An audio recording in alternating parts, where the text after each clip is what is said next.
Welcome friends. आज के video में हम देखेंगे बिहार पुलिस का जो मद्य निषेध का परीक्षा होने वाला है उसके क्वेश्चन। दोस्तों इस सेट में 50 क्वेश्चन रहने वाले हैं जो कि आपके एग्जाम के लिए काफ़ी महत्वपूर्ण है। इस सेट से आपके एग्जाम में 5 से 10 मार्क्स तक पूछे जाने की संभावना है, इसलिए जितना हो सके इस वीडियो को अपने दोस्तों में शेयर करें। तो चलिए मैं इस वीडियो को शुरू करता हूँ। आज का हमारा पहला प्रश्न है, बिहार से प्रकाशित होने वाला प्रथम अंग्रेजी साप्ताहिक समाचार पत्र द बिहार हेराल्ड की स्थापना 1875 में किसके द्वारा की गई थी? तो दोस्तों यह किया गया था गुरु प्रसाद सेन के द्वारा।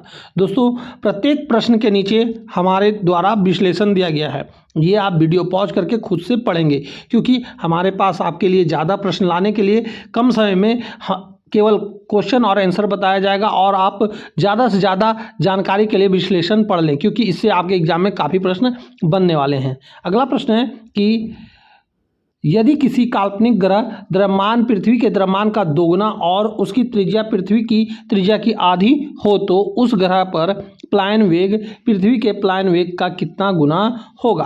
तो दोस्तों उस पृथ्वी के पलायन वेग का 2 गुना होगा, ये आपको याद रखना है।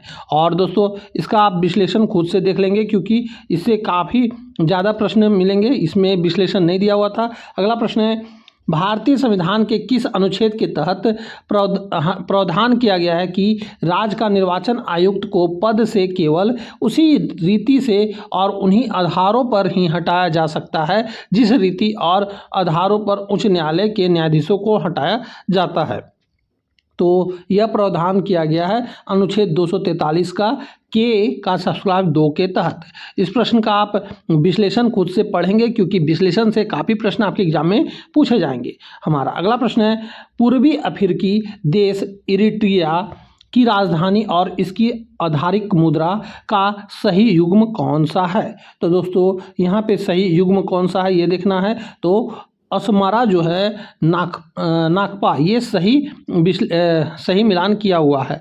इस प्रश्न का आप व्याख्या खुद से पढ़ेंगे दोस्तों और व्याख्या से काफ़ी प्रश्न जैसा कि मैं बता रहा हूँ पूछा जाएगा, इसलिए व्याख्या को आप वीडियो पॉज करके खुद से पढ़ेंगे। हमारा अगला प्रश्न है, वास्तविक गैसों उच्च दाब और निम्न ताप पर आदर्श गैस व्यवहार से विचलन प्रदर्शित करती है। वेन डर वाल्स गैस समीकरण में प्रयुक्त नियतांक निम्नलिखित में से किसे मापता है? तो दोस्तों यह मापता है गैस के अणुओं के मध्य आणविक आकर्षण बल को। हमारा अगला प्रश्न है कि दिल्ली सल्तनत काल में राजस्व प्रशासन के अंतर्गत फवाजील शब्द से क्या तात्पर्य था? तो दोस्तों इसका तात्पर्य था इकत्तादारों द्वारा सरकारी खजाने में जमा की जाने वाली अधिशेष राशि। हमारा अगला प्रश्न है कि यहाँ पे दोस्तों आप व्याख्या विश्लेषण खुद से पढ़ेंगे। और अगला प्रश्न है, अटलांटिक महासागर की निम्नलिखित जलधाराओं में से कौन सी एक ठंडी जलधारा का उदाहरण है? तो दोस्तों यहाँ पे ठंडी जलधारा का उदाहरण पूछा गया है। तो यहाँ वेनेजुएला जो धारा है वेनेजुएला ये ठंडी जलधारा है, बाकी गल्फ स्ट्रीम गर्म जलधारा है, ब्राज़ील धारा गर्म है, उत्तरी अटलांटिक प्रवाह ये गर्म जलधारा है। ये आपको याद रखना है, इससे काफ़ी प्रश्न आपके एग्जाम में पूछे जाएंगे। हमारा अगला प्रश्न है कि यहाँ पे आप व्याख्या खुद से पढ़ेंगे, मैं इसीलिए वीडियो को स्क्रॉल धीरे धीरे कर रहा हूँ। हमारा अगला प्रश्न है, समाज शास्त्र में अंतर्दर्शन दर्पण का सिद्धांत या लुकिंग ग्लास सेल्फ की अवधारणा किस विचारधारा द्वारा प्रतिपादित की गई थी? तो दोस्तों यह प्रतिपादित किया गया था चार्ल्स हॉटन कुल्ले के द्वारा। इस प्रश्न का आप विश्लेषण खुद से पढ़ेंगे। दोस्तों यदि आपको हमारा यह वीडियो अच्छा लग रहा हो तो इस वीडियो को लाइक और अपने दोस्तों में इस वीडियो को शेयर जरूर करें ताकि वह भी इस वीडियो को देखकर लाभ उठा सकें। क्रेंज शारीरिक निम्नलिखित में से किस प्रकार के पौधों की पत्तियों की एक मुख्य आंतरिक विशेषता है जो उन्हें उच्च तापमान और तीव्र प्रकाश में भी अधिक प्रकाश संश्लेषण की क्षमता प्रदान करता है? तो दोस्तों यह है C4 पौधे की। हमारा अगला प्रश्न है कि हिंदू कानून और उत्तराधिकार से संबंधित प्रसिद्ध प्राचीन विध्यक ग्रंथ मिताक्षरा के रचयिता कौन है? तो दोस्तों मिताक्षरा के रचयिता हैं विज्ञानेश्वर इस प्रश्न का आप व्याख्या खुद से पढ़ेंगे दोस्तों, क्योंकि व्याख्या से काफ़ी प्रश्न आपके एग्जाम में पूछे जाएंगे। हमारा अगला प्रश्न है, बिहार के उत्तरी मैदान के भौगोलिक क्षेत्रों में पाई जाने वाली बाल सुंदरी मिट्टी के संदर्भ में कौन सा कथन पूरी तरह से सत्य है? तो दोस्तों इसमें जो सत्य कथन है वह यह है कि यह चूना और रेत प्रधान पुरानी जलोढ़ मिट्टी है जो गन्ना और आम लीची के बागों के लिए अत्यधिक उपयुक्त है, यानी कि ऑप्शन नंबर बी। हमारा अगला प्रश्न है कि वैश्विक स्तर पर विभिन्न देशों के सैन्य खर्चों, हथियारों के उत्पादन और अंतर्राष्ट्रीय हस्ताक्षरण पर नज़र रखने वाली स्वतंत्र संस्था Stockholm International Peace Research Institute की स्थापना किस वर्ष हुई थी और इसका मुख्यालय कहाँ है? तो दोस्तों इसका मुख्यालय जो है सोलना यानी स्वीडन में है और 1966 में इसकी स्थापना हुई थी। हमारा अगला प्रश्न है कि प्रतिवर्ष बौद्धिक संपदा, पेटेंट, कॉपीराइट, ट्रेडमार्क के अधिकारों के प्रति वैश्विक जागरूकता बढ़ाने और नवाचार को बढ़ावा देने के लिए विश्व बौद्धिक संपदा दिवस किस तिथि को मनाया जाता है? तो दोस्तों यह मनाया जाता है 26 अप्रैल को। इस प्रश्न का आप व्याख्या खुद से पढ़ेंगे दोस्तों। व्याख्या से काफ़ी प्रश्न आपके एग्जाम में पूछा जाएगा। लगभग मैंने जितने भी प्रश्न बताए हैं 5 से 10 मार्क्स इन व्याख्या से भी पूछे जा सकते हैं, इसलिए व्याख्या को आप वीडियो पॉज करके खुद से पढ़ेंगे। हमारा अगला प्रश्न है कि ब्रिटिश भारत के दौरान किस अधिनियम द्वारा पहली बार गवर्नर जनरल की कार्यकारी परिषद में सदस्यों को अलग अलग विभाग सौंपकर विभागीय प्रणाली की शुरुआत की गई थी? तो दोस्तों यह किया गया था भारतीय परिषद अधिनियम 1861 के तहत। हमारा इस प्रश्न का आप व्याख्या दोस्तों खुद से पढ़ेंगे। हमारा अगला प्रश्न है कि पृथ्वी की आंतरिक संरचना के भूवैज्ञानिक वर्गीकरण के अनुसार निचले मेंटल और बाह्य कोर के बीच पाई जाने वाली घनत्व परिवर्तन की संक्रमण सीमा को क्या कहा जाता है?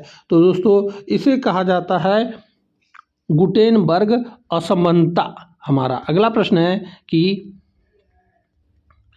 किस संविधान संशोधन अधिनियम द्वारा अनुच्छेद 352 के तहत राष्ट्रीय आपातकाल की घोषणा के लिए अनिवार्य आधारों में से आंतरिक अशांति को शब्द को हटाकर उसके स्थान पर सशस्त्र विद्रोह शब्द को जोड़ा गया? तो दोस्तों यह जोड़ा गया था 44वां संविधान संशोधन अधिनियम 1978 के द्वारा। हमारा अगला प्रश्न है प्रकाश तरंगों के किस विशिष्ट भौतिक गुण या परिघटना से यह निर्विवाद रूप से सिद्धित होता है कि प्रकाश तरंगे अनुप्रस्थ तरंगे होती है, ना कि अनुदैर्ध्य तरंगे? तो दोस्तों यह होता है ध्रुवन के कारण। हमारा अगला प्रश्न है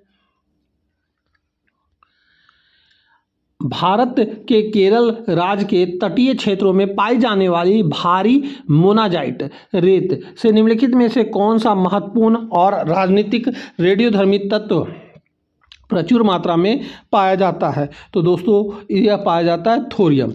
दोस्तों इस प्रश्न का भी व्याख्या आप खुद से पढ़ेंगे, क्योंकि इस प्रश्न का व्याख्या आपके एग्जाम के लिए काफ़ी महत्वपूर्ण है। हमारा अगला प्रश्न है मानव वृक्क के भीतर स्थित सूक्ष्म उत्सर्जन इकाई नेफ्रॉन के किस विशिष्ट भाग में उच्च रक्तदाब के कारण रक्त का पूरा मूत्रण या अति सूक्ष्म छन्नन संपन्न होता है? तो दोस्तों यह होता है संभव बोमेन सपूट के द्वारा। हमारा अगला प्रश्न है प्रसिद्ध जर्मन समाजशास्त्री फर्डिनेंड टॉनिज द्वारा प्रतिपादित सामाजिक संबंधों के दो प्रमुख प्रकारों गेमीसॉफ्ट और गेलेसॉफ्ट का क्रमशः सही समाजशास्त्री अर्थ क्या है? तो दोस्तों इसका सही समाजशास्त्री अर्थ होता है समुदाय और समिति समाज। हमारा अगला प्रश्न है बिहार के उत्तर पश्चिम हिस्से में स्थित ऐतिहासिक त्रिवेणी नहर को पानी निम्नलिखित में से किस नदी से प्राप्त होता है जो भारत और नेपाल की सीमा पर वाल्मीकि नगर के पास स्थित है? तो दोस्तों यह स्थित है गंडक नदी से इसको पानी मिलता है त्रिवेणी नहर को। हमारा अगला प्रश्न है वर्ष 2024 में अंतर्राष्ट्रीय स्तर पर प्रकाशित और प्रख्यात लेखक सलमान रुश्दी द्वारा लिखित वह चर्चित संस्मरण कौन सा है जिसमें उन्होंने खुद पर हुए जानलेवा हमले के अनुभवों को बयां किया था? तो दोस्तों यह है knife meditation after an attendant murder. हमारा अगला प्रश्न है, संयुक्त राष्ट्र संघ के 6 मुख्य अंगों में से एक मात्र अंग अंतर्राष्ट्रीय न्यायालय का मुख्यालय कहाँ स्थित है? तो दोस्तों इसका जो मुख्यालय स्थित है द हेग, नीदरलैंड में स्थित है। हमारा अगला प्रश्न है, भारत में महान और विलक्षण गणितज्ञ श्रीनिवास रामानुजन की जयंती के उपलक्ष्य में प्रतिवर्ष राष्ट्रीय गणित दिवस किस तिथि को मनाया जाता है? तो दोस्तों यह मनाया जाता है 22 दिसंबर को। हमारा अगला प्रश्न है, विशाल भूभाग वाले मध्य एशियाई देश कजाकिस्तान की वर्तमान राजधानी अस्थाना है। इस देश की आधिकारिक राष्ट्रीय मुद्रा का क्या नाम है? तो दोस्तों इसका मुद्रा का नाम है टेंगे। हमारा अगला प्रश्न है, प्रकाश विद्युत प्रवाह की सफल व्याख्या के लिए अल्बर्ट आइंस्टीन को वर्ष 1921 में भौतिक का नोबेल पुरस्कार दिया गया। यह परिघटना प्रकाश के किस मूलभूत प्रकृति को निविदता रूप से प्रमाणित करती है? तो दोस्तों यह प्रमाणित करती है कणीय प्रकृति को। हमारा अगला प्रश्न है, बिहार के किस जिले में प्रसिद्ध कांवर झील स्थित है जिसे एशिया की सबसे बड़ी मीठे पानी की गोखुर झील होने का गौरव प्राप्त है और यह बिहार का पहला रामसर आर्द्रभूमि स्थल भी है? तो दोस्तों यह स्थित है बेगूसराय में। हमारा अगला प्रश्न है, भारतीय संविधान के किस अनुच्छेद के तहत यह अनिवार्य प्रावधान किया गया है कि प्रत्येक राज्य की विधानसभा में अनुसूचित जातियों और अनुसूचित जनजातियों के लिए स्थान का आरक्षण उनकी जनसंख्या के अनुपात में किया जाएगा? तो दोस्तों यह किया गया अनुच्छेद 332 के तहत। हमारा अगला प्रश्न है, आप वीडियो पॉज करके दोस्तों इसका विश्लेषण जरूर से जरूर पढ़ लेंगे। हमारा अगला प्रश्न है, 1857 के महान स्वतंत्रता संग्राम के दौरान किस ब्रिटिश सैन्य अधिकारी ने इलाहाबाद और बनारस में उठे जन विद्रोह को अत्यंत क्रूरतापूर्वक दबाया था और वहां सरेआम मार्शल लॉ लागू किया था? तो उनका नाम है कर्नल जेम्स नील। दोस्तों यह क्वेश्चन आपके एग्जाम के लिए वेरी वेरी इंपॉर्टेंट है और 100% यह एग्जाम में पूछा जाने वाला प्रश्न है। यहाँ पे आप व्याख्या जरूर से जरूर पढ़ लेंगे। हमारा अगला प्रश्न है कि छोटा नागपुर पठार से निकलने वाली तथा हुगली नदी में जाकर मिलने वाली दामोदर नदी को ऐतिहासिक रूप से बंगाल का शौक कहा जाता है। इस नदी की सबसे बड़ी और मुख्य सहायक नदी निम्नलिखित में से कौन सी है? तो दोस्तों वह नदी है बराकर नदी। हमारा अगला प्रश्न है, प्रसिद्ध फ्रांसीसी समाजशास्त्री एमिल दुखमीर ने समाज में श्रम विभाजन के आधार पर सामाजिक एकता का वर्गीकरण किया। उनके अनुसार आधुनिक जटिल और औद्योगिक समाजों में किस प्रकार की एकता पाई जाती है? तो दोस्तों इसमें एकता पाई जाती है सावयवी एकता। हमारा अगला प्रश्न है,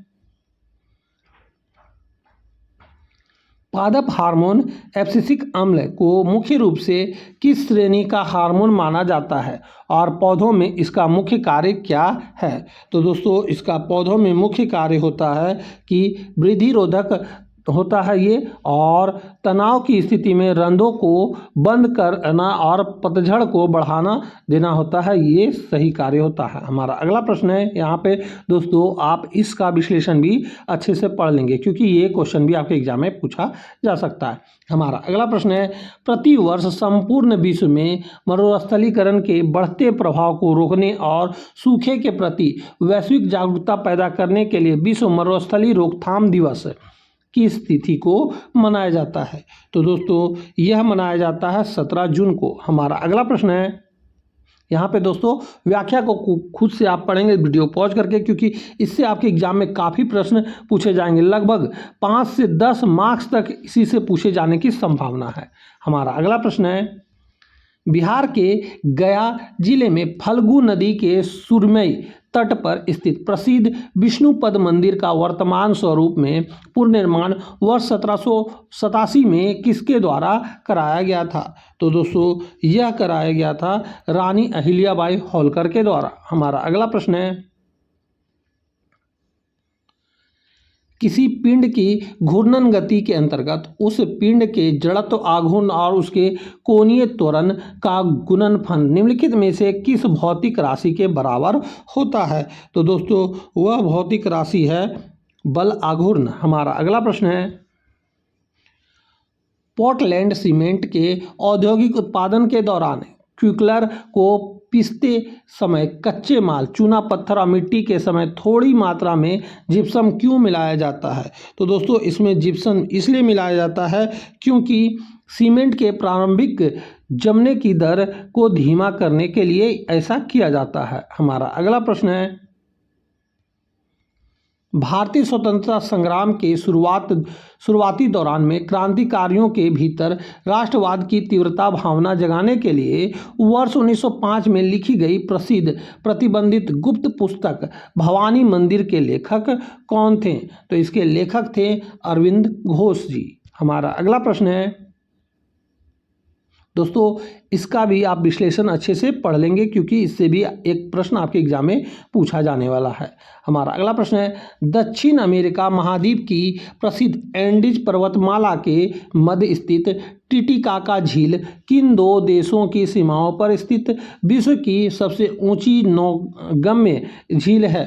तो दोस्तों यह स्थित है पेरू और बोलिविया के बीच में। हमारा अगला प्रश्न है,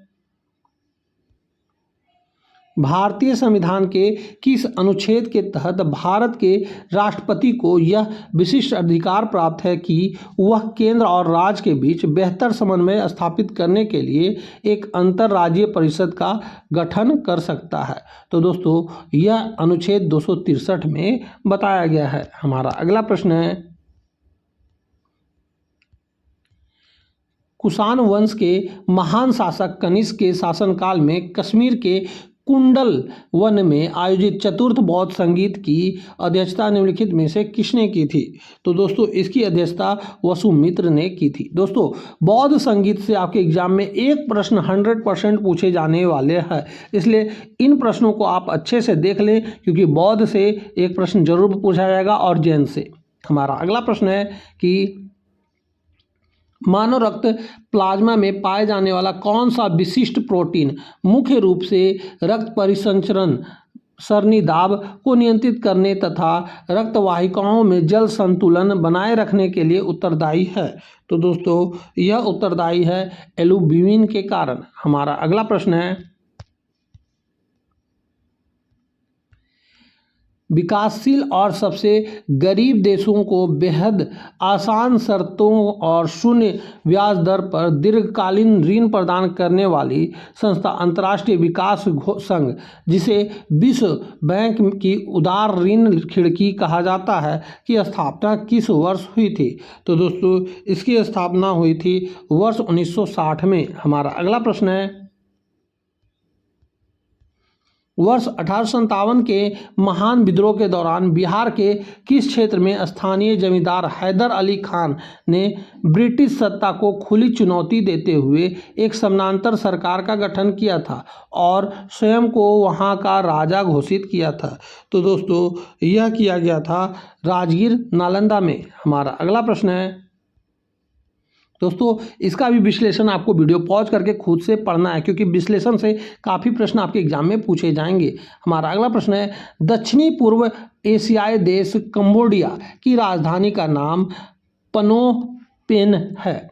इस ऐतिहासिक देश की आधिकारिक राष्ट्रीय मुद्रा का क्या नाम है? तो दोस्तों इसका मुद्रा का नाम है रियल। हमारा अगला प्रश्न है,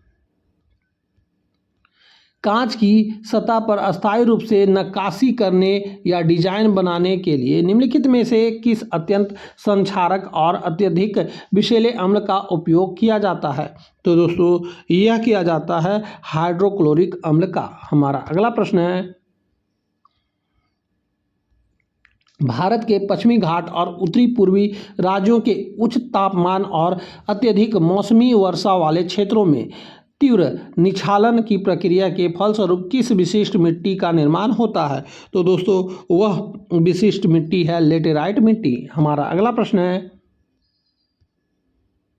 दोस्तों वीडियो पॉज करके आप खुद से विश्लेषण को पढ़ने की कोशिश करेंगे। हमारा अगला प्रश्न है, मध्यकालीन विजयनगर साम्राज्य के लिए महान शासक के शाही दरबार को अष्टदिग्गज तेलुगु साहित्य के 8 प्रसिद्ध विद्वान और कवि सुशोभित करते थे, जिन्होंने स्वयं अमुक्त मालद्य नामक अमर ग्रंथ की रचना की थी। तो दोस्तों यह किया गया था कृष्णदेव राय के दरबार में।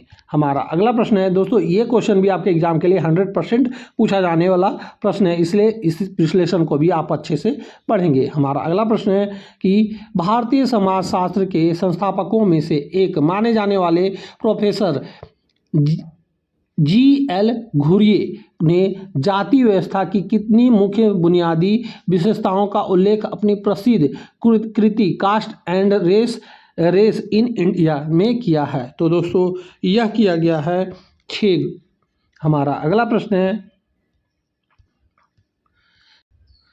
निम्नलिखित में से किस पादप रोग को वनस्पति विज्ञान में रिंग रोग के नाम से भी जाना जाता है, क्योंकि इसमें ग्रसित पौधे के तने का संवहन भूरे रंग के छल्ले के रूप में बदल जाते हैं? तो दोस्तों रिंग रोग आलू का बिल्ट रोग में होता है। हमारा अगला प्रश्न है, भारत के आर्थिक इतिहास, सुधारों और वित्तीय नीतियों का गहन विश्लेषण करने वाली हालिया चर्चित पुस्तक द इंडिया स्टोरीज के लेखक कौन हैं? तो दोस्तों इसके लेखक हैं डॉक्टर बिमल जलान जी। इस प्रश्न का भी विश्लेषण आप दोस्तों अच्छे से पढ़ लेंगे।